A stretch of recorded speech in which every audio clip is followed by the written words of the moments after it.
was some time ago that I was first introduced to the idea of ego. I mean, I knew what an ego was. It was just ego in terms of whether it's serving you or not. Prior to that training, I had always thought that you're almost the same thing as your ego. And for a lot of people, that's true. They don't really get past the egoic level. And so that's unfortunate for them, and probably even more unfortunate the rest of the world that has to deal with them.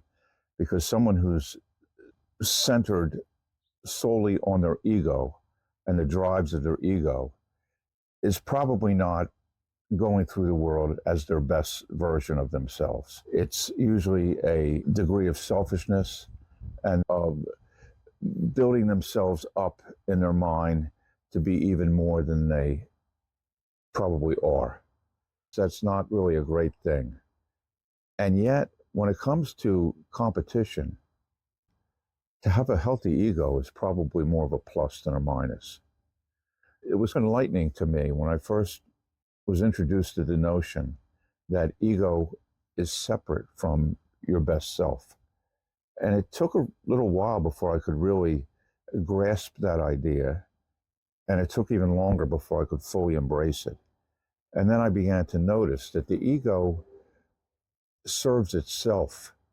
It's almost like you had a political leader who is supposed to represent the people, and if they serve the people well, people are going to vote them back in, and everybody's going to be happy about that. The reality is, politicians are going to tell you what they want you to believe about themselves, and then when they get into office, they're either going to meet those promises or completely abandon them, depending.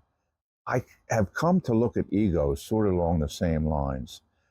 When your ego gains control of your thoughts and behaviors, it doesn't want to let go. It wants to stay in control. It wants to stay in power, just like any power-hungry politician that wants the same thing. Originally, I thought that the ego was serving the interests of the person whose ego it was. But I have come to realize that's not the truth. And the main reason that I came to that realization was because of my own ego. And I could see that I was not operating as the best version of me when I was being driven by my ego. And so when you separate yourself from the ego, and the ego, in a sense, is closer, more closely around, the ego is more closely aligned to your conscious mind rather than the underlying subconscious or unconscious beliefs and patterns and thoughts. And that's really what your true power is. Your core values stem from the deeper part of your mind. The surface level of your mind is usually more concerned with having you looking good, appearing to be more than you are so that people will like you, accept you, and want to be around you. When the truth is, it's really the deeper parts of you that people tend to embrace and appreciate on a much deeper level. And so, what does this have to do with confidence and performance and overcoming anxiety? Well, it has a lot to do with it. In those contexts, having a healthy ego is aligned with having a belief in yourself that you're capable, having a belief in yourself that you can do it. And even if your perception of yourself is a little bit overinflated, it probably serves you better than someone who has a mindset where they feel like they're not enough, they don't deserve it, they're not good enough, because that's really the story that so many of us operate from. And I could get into the reasons for that, but it doesn't, the why doesn't really matter. The bigger question is, what are you going to do about it to become a more powerful version of yourself? And in most cases, it's separate yourself from your ego, rise above it, and get your power, get your drive, your values from the deeper parts of your mind. And I'm not so certain that it doesn't serve you to have a little bit of an inflated idea of who you could be. It's an interesting thing. They talked about an interview that Jack Nicklaus did when he claimed that he never double bogeyed on a critical hole in a big match, when in fact he had.